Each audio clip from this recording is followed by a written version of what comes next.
Hey, what's going on, everyone? Back with another knife overview. Today I am looking at the Brown Yeager-M. This knife, of course, is made for Yeager by Riot Knives, and it is a mid-tech, realizing that Brown does actually make customs. This is more of the mid-tech, kind of outsourced version of the Yeager-M.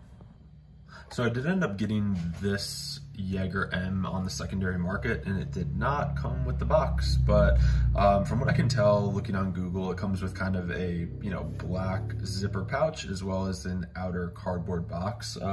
As far as comparisons go, here is the Yeager as compared to a Spyderco Spidey Chef. Looks like that. I also have a Microtech SOCOM. This thing is just a beast, looks like that. And finally, out here I have my trusty Shurgorov F3NS. Looks like that. So it's a pretty good sized blade. The details on it are it's 7.6 inches overall. It has a 3.5 inch blade, and it's kind of this cleaver style, which I actually am pretty fond of. It weighs 4.6 ounces. This blade is running M390 steel, so that Bowler M390. It features a hollow grind with a flat swedge, and the swedge on this is really cool. It's actually one of my favorite parts of this knife, actually. The frame is going to be 6 AL4V titanium. It has a titanium backspacer. The handles on here are black PVD, and it's kind of funny. Like I've been carrying this knife for quite a few days, and I thought that it was funny because I was like, man, like I haven't really been easy on this thing at all. Like whether it's, in my pocket or I'm throwing it in my backpack with change at the bottom. And I was like, man, this PVD coating really holds up well. And then actually when I was just about to start doing this review, I noticed this snail trail right here. So I was like, oh, well, I certainly did that. So, that was actually a point I was going to make, though, is, man, the PVD holds up really well. I figured it out. You can scratch it. This knife also has a ceramic detent. It is running on bearings. Again, we'll see here. The action on this is really awesome. It's great. It has that hardened steel lock bar insert. The MSRP on this, and it is sold out right now, and it's $399, but there are a bunch of different versions and kind of one-offs. I honestly couldn't find this specific version, so I'm not sure which company this was like an exclusive to, but there's a whole host of them out there. As far as carry options go, this is going to be right hand tip up only. The version that I have is the non-flipper, but they do make a flipper version of this, or it was available. As far as the warranty goes on this, it's not great. Certainly Brown on all of his customs, they have a limited lifetime warranty. The warranty on these production or mid-techs is 1 month, and they offer no spot and no sharpening services. So I don't know if that's just a volume issue or what, but take that into account because, I don't know. I have started to look at warranties a lot more since I made my video and kind of researched them, and there's definitely a wide range of warranties out there. And with that, I'll try to get into my observations from carrying this knife. This is going to be my first Brown Yeager. I heard a lot about them online on forums, and I was like, oh, I'll check one out. One popped up. I was able to pick one up for a good price. I really do, like I said, I really like the blade shape, this cleaver design. I think the blade itself has like great angles on it. Again, this swedge is like one of my favorites, I think. I really do like it. It has great angles. The finish and the grind lines on the M390, not sure if you can see it here, but it's really impressive. The blade thickness is certainly very stout. I'll compare it to the Spidey Chef, so it's very, very thick, but it has a really great balance to it. Taking a look at the internals here, like they did do some pretty nice internal milling, which I think was a great move. Like you can tell they definitely took the balance of the knife into account, and some companies just frankly don't do that, I don't think. So that was really cool. This does have a very wide handle this way, but it is really comfortable to work the lock bar. They really didn't chamfer the inside of the lock bar very much, but I have to say, like, that's usually something that sticks out to me, and this one's very comfortable to actuate. One of the downsides of this knife is it does have a very short and kind of stubby handle.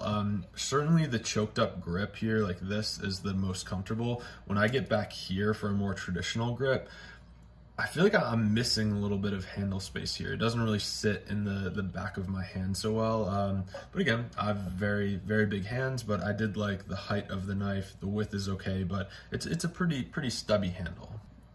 Another one of my observations was just how much, when this knife is closed, how much of this blade sticks out. I mean, you have more than a 1/4 inch of the blade that just cannot be eaten up by the handle. Again, this is a very wide blade, but I don't know. I thought compared to other knives and, you know, the ones that I have out here, I can show you like a Spidey Chef, like at the end here, I feel like there's a lot of knife sticking out here, and that was kind of that was interesting. Like more blade sticks out than any other knife that I've seen.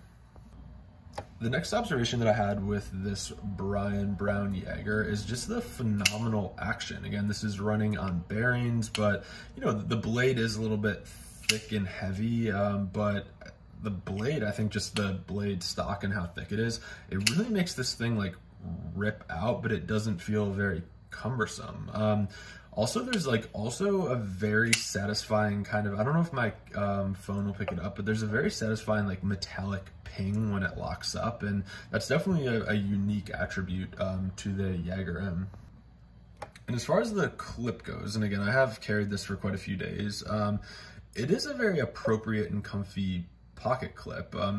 This knife is unnoticeable in your pocket. Again, I've worn pants, shorts, I haven't had this in slacks or anything like that, but I really do think that the placement of this clip and the length of it, what I noticed was I don't have any hot spots because of the clip or anything, and that's cool. Like, you can definitely tell that they put their research in, and every part of this knife was, you know, kind of put under a microscope.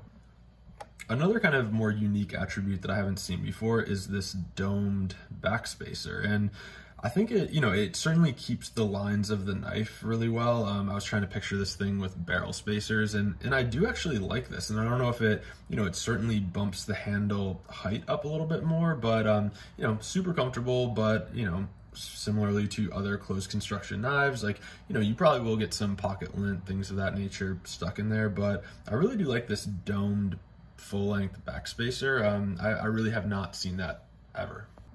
And that concludes my overview of the Brown Yeager-M. Again, this is a mid-tech that is made for Yeager by Riyadh, actually. And all in all, it's a very like sleek and unique blade. It's well thought out, kind of futuristic looking, I think. The downside for me is just how much the blade sticks out when it's closed, and then also the short handle on it.